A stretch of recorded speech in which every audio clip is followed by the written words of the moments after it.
What is up, everyone? Today, super pumped. We have on the show Jack Rains. Jack is a finance writer. He writes for youngmoney.co, which is an awesome name and brand that he's built for himself. He also has a travel blog, and he is a writer for Liquidity Finance. It's like a newsletter and also a meme page. And he's just got an interesting story. So during COVID, he made a bunch of money trading, and then I think he lost it all or some of it. And then he started writing. And some of the people that I like to have on the show take this moment in their journey that they're not satisfied with.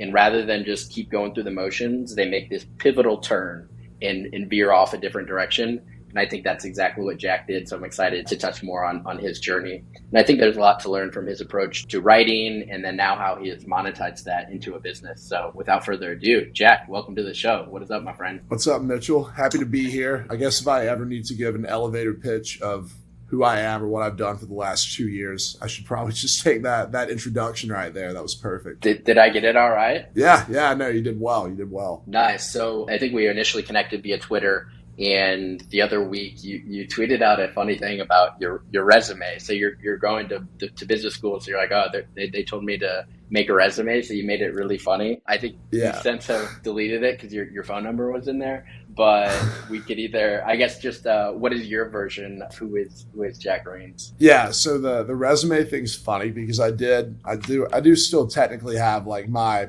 actual resume. I did at one point have a normal job in corporate finance, but it obviously hasn't been updated because I haven't had a normal job or really needed a resume per se for the last year plus. But I am doing my MBA at Columbia University, and for my strategy class, we had to submit a copy of our resume because our professor just wanted to like see our backgrounds. So whenever she could incorporate, like if we're doing a case on a media company or like a tech startup, anybody who works in those fields, she would probably call on them and ask for their experience. So instead of like touching up my resume to make it look like, oh, like working for a financial media startup, Liquidity, I just basically made like a 2-page bullet point list of pretty much everything I've done over the last year. And some of it was like very, very outlandish. And then I also included a lot of accolades such as waffle eating champion of Tifton, Georgia in like 2012, stuff like that. I posted it on Twitter. It kind of blew up. And then I realized my phone number and personal email were on there.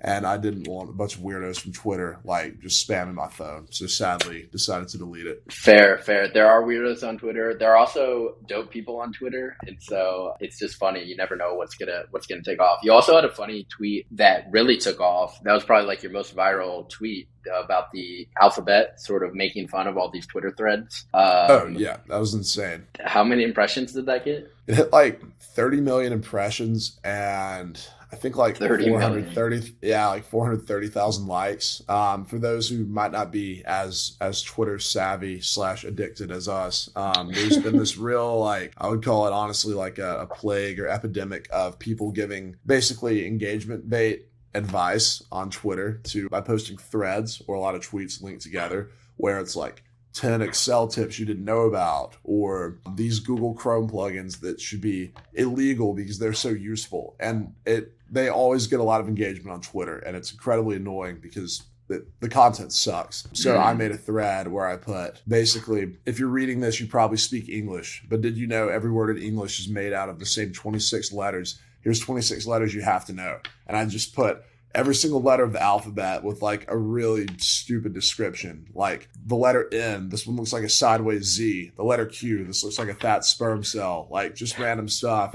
But I guess it really resonated with a lot of people who are also tired of that stuff. So it did well. I was pretty shocked, but it was funny. It did very well. It went very viral. And what I liked about it is also what I liked about the resume thing. And I think it's an indicator of what resonates with your writing and your style. It's like copywriting 101, right? It's like write how we speak. But a lot of people, like for whatever reason, once they get, into an email or writing a newsletter or blog, it's like they feel like they have to be all professional. But you don't take that approach. You write really good content and write about like different finance topics, and there's a lot of like good lessons, but it's funny. And so I'm curious, was that always your approach, or where did you learn to do that? I guess when I see your blog, my guess is, and I'm curious who your inspirations were, but it feels like there's some like Tim Urban Wait But Why inspo because you have these like very simple like sketches that are almost funny too, and then the finance aspect of it, call it like Ramit Sethi or Morgan Housel, and then there's like an aspect of humor too. So I'm just curious, like, have you always been into writing, or how did you get into it? I would say I've always like been pretty interested in writing. I didn't write like a ton in college or anything, but I would occasionally write some articles for like my school's business newsletter, newspaper, whatever. And then whenever we had group projects, I usually took over like writing roles just because I was a better writer than a lot of other college kids. But it wasn't like I was out here just churning out blog posts every day when I was an undergrad. It really started ramping up when, and we can go into this in a little bit later, but when I was trading stocks a lot, I saw that I got bored one day and Googled how to make money writing about stocks. And I saw that Seeking Alpha would pay like, I don't know, $150 an article. And I could churn one out in like 3 hours. So I'm working this remote job, had a lot of downtime, put out like an article a week and like $150. Like that's good. Like going out, drinking money with your friends for like Friday or Saturday. So it was a good way of making use of gap times during the week. While pretty much all my stock recommendations sucked, they sounded good. So I kind of like intuitively figured out, oh, like I must be a decent writer because a lot of people are like, these are getting a lot of traction on Seeking Alpha, but also like, especially looking back 6 months later, most of what I wrote sounded good, but it was kind of BS, which is honestly probably any sell side report from like a bank analyst too. So maybe that's just how that works. But as far as how I got into like doing my own thing, so last August, like I knew I was going to start business school in New York this year, and I'd made some money trading stocks and didn't really need a job at that point because I had enough money to cover my expenses. So quit my job when they wanted us back in the office and just flew to Barcelona with no real plan to come home. But I wanted to make some extra money while I was traveling. So I'd applied to all these writing roles with like Morning Brew. I actually applied for like a part-time role kind of under Morgan Housel at Collaborative Fund and a bunch of other stuff. But I really didn't have like that much writing experience other than the Seeking Alpha stuff and a few other little side projects. So I'd seen a lot of people writing on Substack, which is the platform that I used to use. And I figured I'll just start a blog, newsletter, whatever you want to call it, write for like 3 months, use that as a portfolio of work, and then reapply. So about a month in, I end up DMing Liquidity on Twitter because I saw he had a pretty big newsletter. And in my head, I'm like, it's big, but it's like not as official of a business. So maybe he would just like, if I hit him up, like, yo, you want help with your newsletter? I write a finance blog. This could work well. And it worked. He was looking for to bring somebody on to help with like a lot of the editorial responsibilities. So he was like down with it. Real quick for people who might not be familiar with Liquidity, it's a very large brand now. Is he fully anonymous?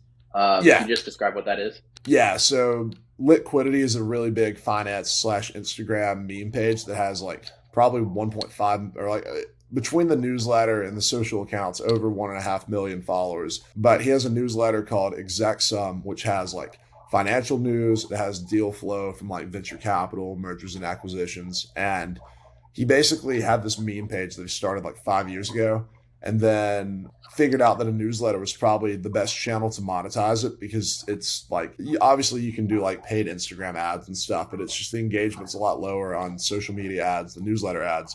So he found a very good niche with including like basically the deal flow and all that, because that's very useful to people working in finance. And yeah, he basically turned a meme page into like a solid business. So I started like basically helping edit his newsletter and writing some long form stuff on there. And then I just started to see how the business model works with ads and this and that. And then just having a big mailing list, there's a lot of opportunity there outside of just like the ads on the newsletter. You can like promote different stuff. You can start your own business ventures and like source it through your audience.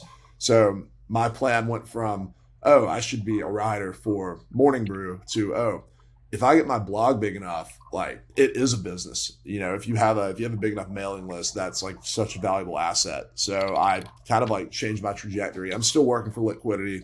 Love working with him. He's a cool guy. But like on my own stuff, I'm also just building that up and have now started monetizing with ads too. That's amazing. So really like what you sort of did like framework wise, it's you took this thing that you already were interested in or were sort of doing already, which is writing. And you're like, okay, maybe I could turn this into a career. Like how would I do that? Let's see, like Morning Brew, how do I get that job?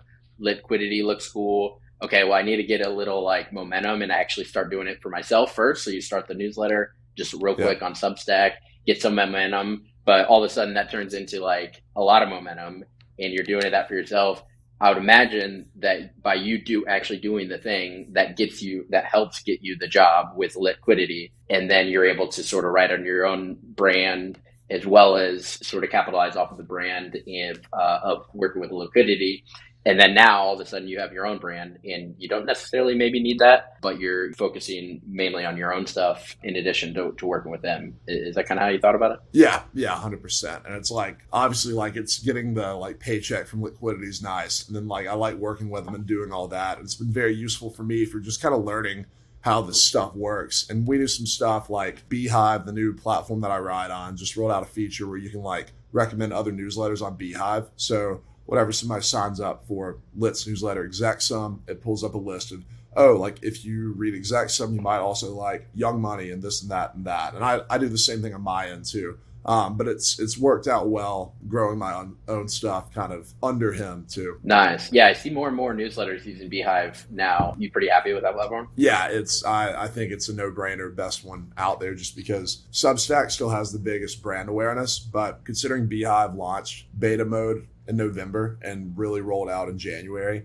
and they already have built-in referral system for readers. They have a recommendation system with other newsletters. Like the landing page is sweet. They essentially recreated Google Analytics within like Beehiiv, so you can do everything on site. Like they have UTM tracking, so you can make like custom links to track audience acquisition. Like it's just, and the writing platform itself is very straightforward and super user friendly. So like I'm not a very techie guy, like as far as marketing analytics and stuff. So for me, putting everything in-house that's simple for somebody like me to use is great. Like it has everything that I could want. Sick. Yeah, I've seen some screenshots of it, and it looks pretty slick. And to be able to see attribution, and also to grow from it, most newsletters don't have that. So Beehiiv, if you guys are listening, get this guy a brand deal. That's a great plug for you. I do have an affiliate link for new signups, so we can if anybody is in the newsletter game, we can plug that as well. Let's go. Nice. So one of the things you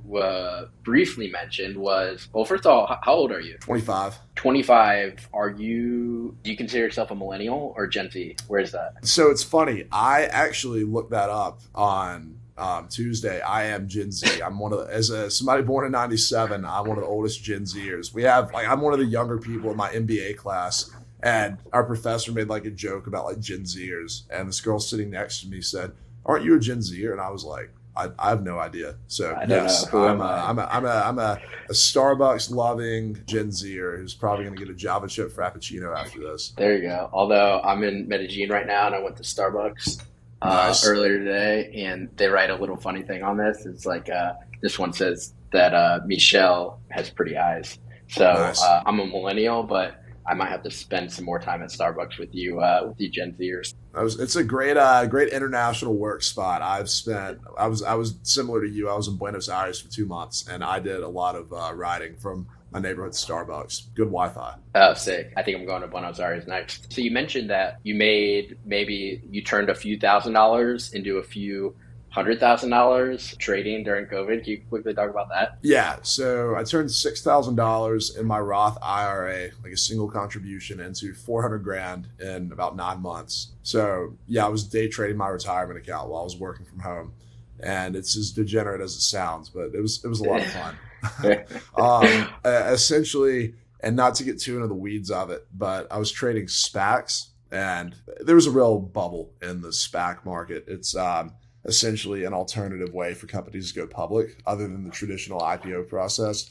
And I was seeing that they were just going nuts, and that SPACs also had warrants, which are essentially call options, which in like the most basic sense is a leveraged bet on the price going up a lot. And it was completely detached from fundamentals and reality, but none of that mattered for about a year and a half. So I just was parlaying bet after bet after bet. And because with SPACs, before the deal actually closes and like the new like public company is formed, you can cash out for like $10 a share. If you can get in at a low enough price, you have kind of a minimum or a maximum loss that you can take depending on your entry point. So long story short, while it was bubbly, I was just wheeling and dealing, and I parlayed like bet after bet after bet. Got all the way up to 400K. Market got too saturated. I didn't actually get wrecked when it popped because, again, I knew how much I was risking on every trade. But it was after the SPACs stopped really working, I was like looking for other stuff because at 400K, I was there thinking not, oh, you're a 23-year-old with $400,000. I was like, you could be a 23-year-old with $1 million. That would be way cooler. So how do I when you're up 6,000%, what's another 150%, right? Like that's not overly ambitious. It was. So I started looking at companies that used to be SPACs that no longer had that kind of insurance policy floor to see if I could find one that was undervalued that I could just throw all my money in because I thought it would double or triple. And I did. And they had a bad earnings report last August, and I lost $157,000 in about 3 minutes, and I stopped trading for good after that. Oh my gosh, what a roller coaster. So what's the takeaway there? What did you learn? One, I'm glad I did it in a Roth IRA because dealing with the tax consequences on the way up and down to that would have been a freaking nightmare. So to anybody who wants to trade, don't. But if you do want to trade anyway, do it with your retirement account, as degenerate as it sounds, because you probably can only risk so much money if you're young because of contribution limits, and you don't have to worry about taxes. But the actual takeaway is that I'm glad that I'm glad I did it. I still took away 6 figures from a $6,000 investment. But the best thing that happened to me was losing that money because in hindsight, I don't know if addicted is the right word, but I was almost either obsessed or consumed with the market because you just get in that making money, like sick arcade game in the worst sense where you keep trying to make the number go up. And I was good at it for a while, which made it even worse. But it became the kind of dominant focal point of my life. And there's just nothing more boring than somebody whose life is trading stocks. So my life has been a lot more fun and more interesting since then. And honestly, the biggest downside to trading, or a lot of people want to think they can go full time because they hit it big on the Robinhood account. It's the only activity where you can put in a ton of hours, be really smart, and lose money because of it. There's other stuff where you might not make money, but you're not going to lose money from it. And I think it makes way more sense to increase your income and just take market returns on index funds, like doubling your income from 100K to 200K, and then take that 8% annual return, than trying to trade a $100,000 portfolio to make 100% return. You get more bang for your buck. Totally. Yeah. And the peace of mind and sort of the less stress around all of it. Yeah. I think I probably took a couple of years off my life. I would wake up and check the futures overnight. It was so unhealthy. It was messed up. I'll bet. But it sounds like it worked well. You got 6 figures out of it. You got a lifelong lesson. And then you maybe got some good little momentum into your next thing. So one of the things I was reading one of your blog posts, The Future of You, and you had this quote in there that I really like. You say, and I think a lot of other people might resonate with this as well. You said, around a year ago, I found myself entirely disengaged with my work. Beyond that, I saw my path to an unfulfilling career to get my MBA, work in finance, consulting, banking, make good salary doing things I don't particularly like, to impress people I didn't particularly care about. I needed an escape plan. Can you talk about that time period and how you approached your escape plan? Yeah. Again, back to the trading thing. I ended up with a lot more money than I should have had at that point in my life. And I also, with business school coming up, I kind of had this set 14, when I was really thinking about this, early last summer, 2021, I kind of had this 14-month window where it's all right, do you really just want to sit here and basically be a spreadsheet monkey for the next year? And then you go to business school, and then you'll probably go get another job where you make more money dealing with more spreadsheets. And then eventually you boss people around who are the ones dealing with the spreadsheets. And I was like, wow, that's just incredibly hollow. And we live in a world where you can literally do anything and go anywhere. And this is just what's become the norm. That sucks so bad. So my initial plan was quite literally to spend the entire last year traveling, going wherever, just seeing and doing a bunch of crazy stuff that I had never done before, and then go to business school and essentially figure it out, and just betting on that going to business school at Columbia, I would find some opportunity that just made sense. I just wouldn't know what that was till I got here.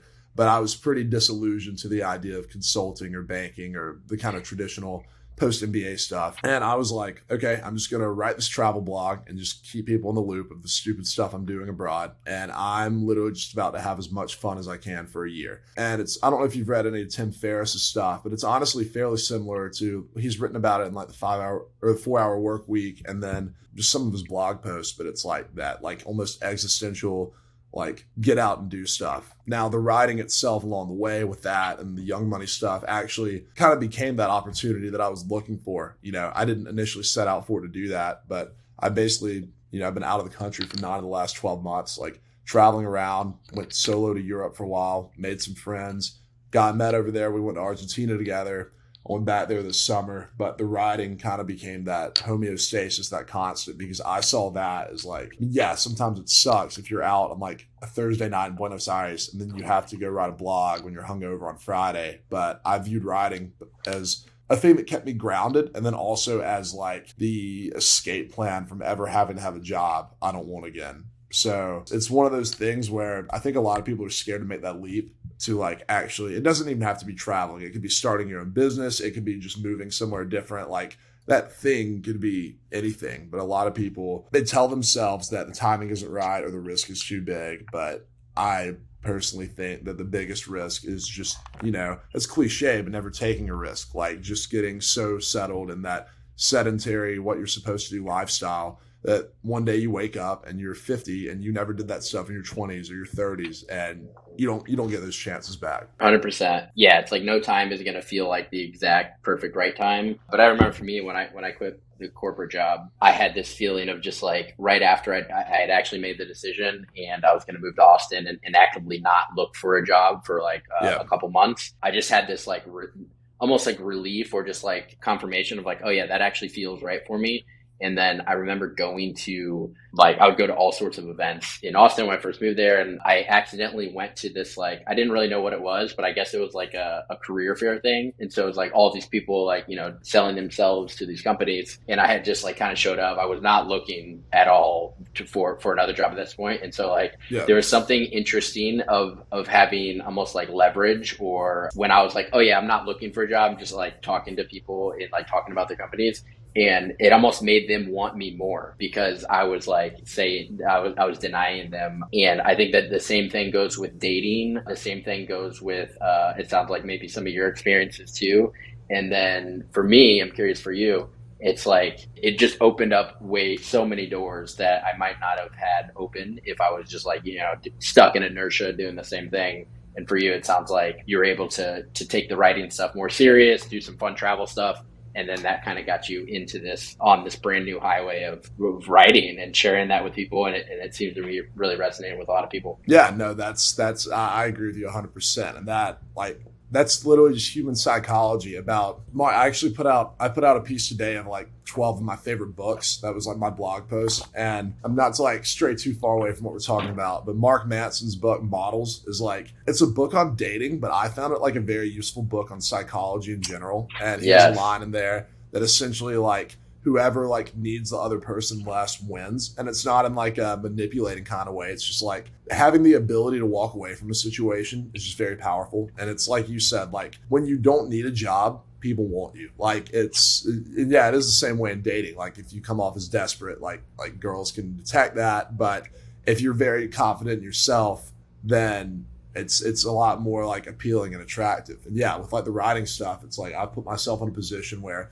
there's other stuff that right now would probably pay a little bit more, but I'm not interested in it and don't need it. And it does lead to interesting opportunities. I have people now hitting me up to help with this or that. And I just say either I don't want to, or I don't have time to, or that's just going to kind of distract from other stuff I'm doing. So I can't take that on. And it gives you a ton of leverage because you control your time and people kind of sense that your time is valuable because you're saying no to a lot of stuff. Yeah, and you're just a doer, right? People see you with your own viral tweets or your own blog that's taken off and other people really liking it. There's been some really good retweets of people being oh, this post is really good. What's the newsletter at right now in terms of subs? Is it 17K? Yeah, we're sitting at 17,484 as of today. And I've gotten this new Beehiiv literally launched it yesterday, this new thing where you can recommend other newsletters. I think it's going to print. I have I'm looking at it now. I have like 15 different newsletters recommending me. And then I've gotten like 100 subscribers in the last day just from that. And that's like without having to market anything, that's a very good source of passive growth. And it's a network effect. Like I'm also referring a lot of these same newsletters, which is helping them. So it's a win-win for everybody. Yeah. How did you get initial traction? So you started writing, right? Started doing the Twitter thing at this point that has grown significantly. Do you remember like some of the early things that initially sort of catapulted the growth? Yeah, I remember like I've followed a lot of the kind of finance writer people for a while, like Morgan Housel. You mentioned him earlier, but yeah, he's been a big, I don't know if inspiration is the right word, but like I very much enjoy his style of writing and have incorporated that a lot in mine. People like him, there's a guy named Nick Majuli who just wrote a book, Just Keep Buying. It's a good read, but he works for Ritholtz Wealth Management and also like has a finance blog. So, and like dozens of other people. It took me a few months to kind of find my flow of like, if it was going to be like should use a Roth IRA, like personal finance tips. And I didn't really like reading that stuff. So I didn't want to write it, like it was just, there is a very important spot for financial literacy stuff. I like the Housel approach of just telling stories about like human behavior through the lens of money. That's how I look at it. So I started leaning more into that. And then, you write for 3 or 4 months and I didn't have a huge reader base. It was a few hundred people, but you get a pretty big like library of stuff that you've written. So the real turning point for me was October, I think, of last year. Nick Majuli, who he had like 100,000 followers on Twitter at this point, put something out about like the downside of actively investing versus passively and kind of the opportunity cost of your time and this and that. And I replied, yeah, like I have firsthand experience with this. I lost $157,000 in a day 3 months ago from trading my own stuff. And I've written about it. And I like replied with a link to it. And he DM'd me and he was like, dude, this is nuts. Like, do you care if I share this? And I was like, no, like 100% share it. So he didn't just reply to it. He posted like another like just initial tweet with a link to it. Like, this story from Jack Rains is nuts, blah, blah, blah. Like 150 new subs in a day. And I had like 500 total. So that's just a ridiculous ROI. And I started to figure out that distribution is just as important as content, as you've probably seen as well. And maybe even more important, honestly. And you don't want to be the guy that's just like, I think when you write, you should share everything that you write, but you don't want to spam DM people all of your stuff just because they have an audience. They get that all the time. Like I have people shooting me stuff all the time and it's so annoying. But you do want to, when there is an opportunity to include something you've written that's relevant and adds value to an like ongoing conversation, that's where the magic happens. Nick was talking about this issue with active investing. I had an anecdote about when I blew a lot of money doing that. I incorporated in the conversation. He shares it. So I began not necessarily looking for those, but whenever I saw an opportunity where it made sense to include something I wrote with somebody who has a bigger following, I would do it. And that kind of, before, like I have a decent Twitter audience now, but at this point I had maybe 900 followers. And that kind of established me with a lot of people who were way like just at a different ballpark for me entirely, but they read my stuff and liked it. And then a lot of people follow Nick. Nick's sharing this guy's stuff. Oh, let's see what he's talking about. Anyway, that was the initial thing. And then, you're posting on Twitter a lot, interacting with these people, and you just start growing to the point that you just have momentum on your own stuff after you get a couple of thousand followers or whatever. Right. And I think key like kind of lesson takeaway is, as I'm hearing that, is you said, you're figuring out your style, right? And you didn't want to do the things you didn't want to read. So it's like Austin Kleon says this too, of like, make the stuff that you actually want. And so like your style definitely is different from those, and you're becoming the best at that because you know exactly what you would want to read as a consumer. I think I've heard other writers say a similar thing of just like, that's kind of how you carve out your own style, and you could imitate some of these other ones to kind of get going, but then add your own twist. And then once you're sharing, it makes everything downstream that much easier because you're not sharing this thing you don't even like. You're commenting and kind of like connecting with the other, other people of like, oh yeah, that's actually kind of similar to this. That's kind of helping widen their perspective too. And then as far as like, we were chatting a little bit before we press record, as far as like your sponsorship stuff go, how do you look at that? Are you mainly focused on growth and then also monetizing it at the same time? And are you actively taking on more brand deals if there are any brands listening? First of all, on the brand deals, I am for like like going into Q4, I have a pretty open calendar right now. I really need to get on that actually between moving to New York a few weeks ago and just like school starting. I've been pretty busy. But yeah, so I run I have like a primary sponsored by graphic ad copy about like whoever the primary sponsor is that week. So yeah, I try to have either a sponsored ad, something that I'm referencing. It could be a cross promotion with another newsletter, but one or the other in pretty much every piece at this point. I like leaving all my content free. I don't want it behind a paywall. I want as many people to read it as possible to maximize for growth. While I probably could monetize a little heavier by putting some stuff behind a paywall now, to me, it makes sense to make a little bit less money, use the ad model to still make money from it and just keep growing as quickly as possible because I want everybody reading my stuff. Yeah, maybe we'll set up a sponsorship Tapsima for Q4. And another thing too, I would recommend from your end as you're looking at these different brand deals, you're growing quickly. And so like you're saying before, there's the actual newsletter open rates and click-throughs, but there's also the people that just find the web version that is shared on Twitter and other places.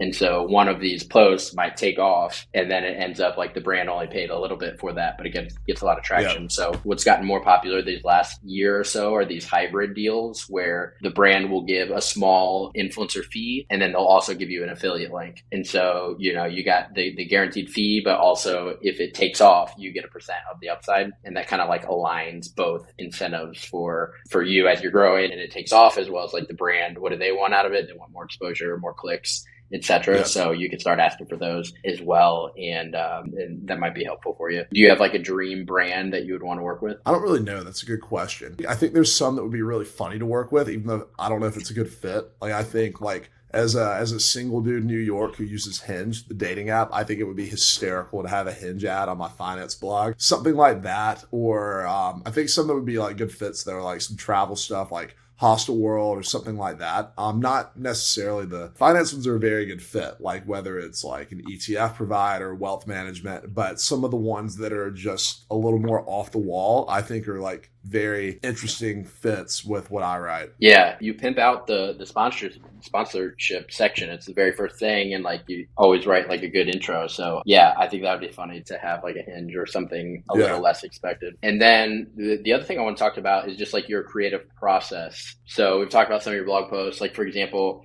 you have this one called the over financialization of everything. You can't DCF your life. So like DCF is like discounted cash flow.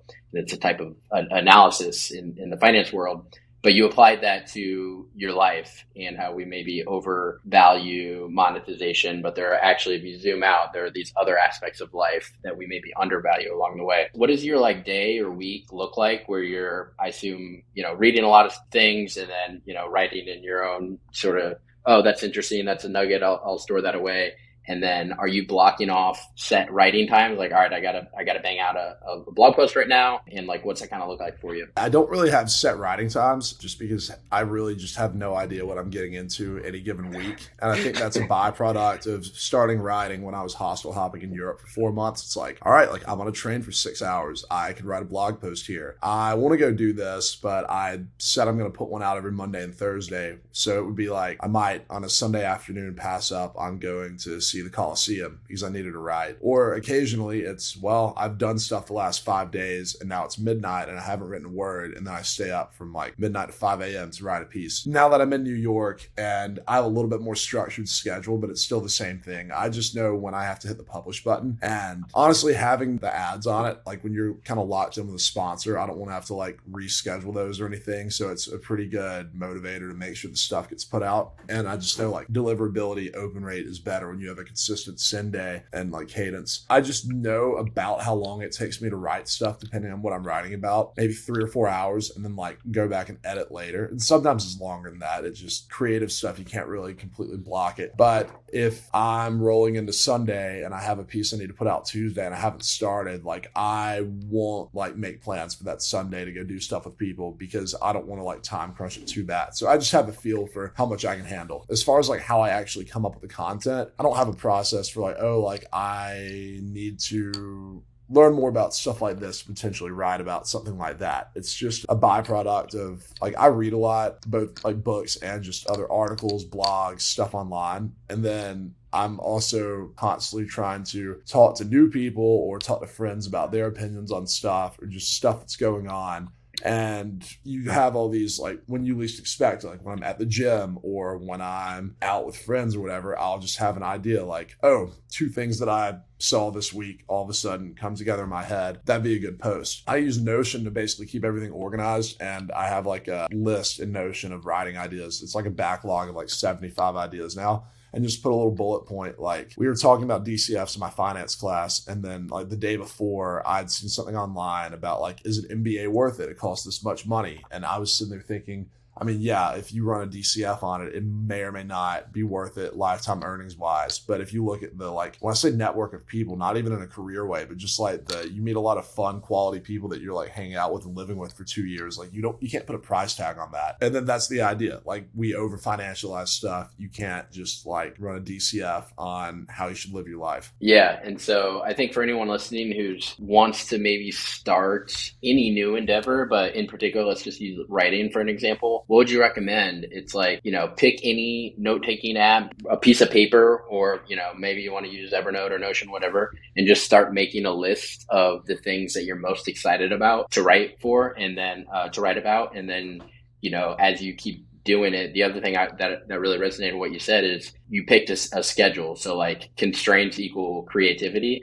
And so, Right. You have to pick, you have to click the publish button on every Sunday and Thursday. You're going to be like, all right, well, I have to think about what I'm going to write. So anything else you'd add for anyone just starting out of like pick a simple constraint and then start jotting down the things that you would actually want to read yourself. And then everyone wants like the secret and the hack, but it's like with a lot of stuff, you just got to do it. You just got to do the thing, and you just have to put in the reps, and then you get better over time once you have feedback. I think there's this problem where people, it's like, I call it productivity porn, where people like reading about writing or how to write or like how to be more productive. And they never just like get in the trenches and do the damn thing. Like if you want to be a writer, you literally just have to write a lot of stuff. And it'll probably take realistically a year to really get traction from it.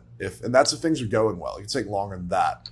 The only thing I would say is have a platform where you can like publish online with a landing page, like a Beehiiv, a Substack. I wouldn't use really WordPress or MailChimp because I don't think they're as user friendly for somebody just writing their own thing. But just something where you can like put your thoughts on the internet that you can share with people. And you start getting a feel for, if you do it long enough, there's this Venn diagram of what you want to write about and like what people want to read about. And if you can catch that overlap, the only way to figure out where that overlap is by putting a ton of content out there and just seeing what works. If you pick a topic that you in general are interested in, you'll be able to cater it a little more towards what also appeals to your readers. Like with me, finance is a very broad topic. The way I like writing also appeals with like readers. Like people like my stuff because it's like you said, it's real, it's conversational. I write in the exact same tone that I speak in, cadence wise. I try to layer sarcasm in my stuff because I'm a pretty sarcastic guy. But yeah, the only way you figure any of that out is by publishing as much as possible. I think once a week is a doable cadence for like, I publish twice a week, but I think pretty much anybody, if they were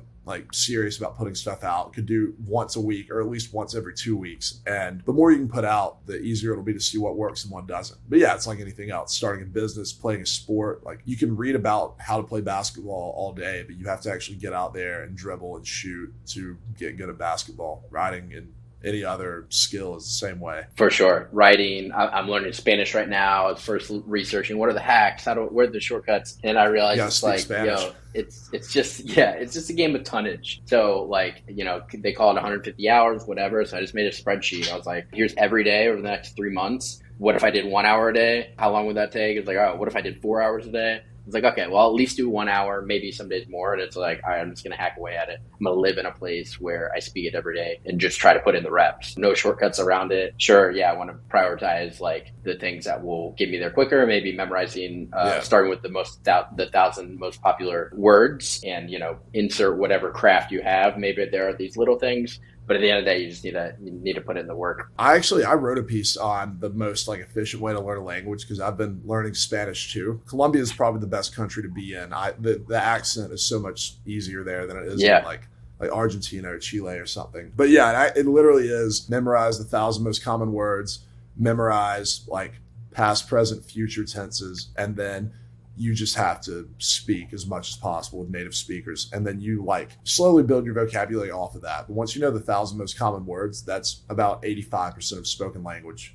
And if you can actually understand the pronunciations, you can get the rest of it through context. Right. And I think what I learned too is just speaking and doing it is far more valuable than like being perfect with the tenses of like, I'd rather just say like, hablar or whatever, don't even worry about the tense or anything, and then just get the point across to communicate from one person to the other versus Yeah. being like, oh, I can't say that yet because I don't know the exact tense. And, how would I conjugate this verb with that one? So yeah, I think that there's definitely a through line between writing, language, any of these things that people love to read the productivity porn version of, but never actually dip their feet into the water. So the next thing, maybe the last thing here that we'll talk about, you had a tweet about, how did you phrase it? You said that you met Danny Miranda and that if you could buy a stock in any person, it would be that dude. I also really like Danny's stuff and think he's a great dude. What about him in particular?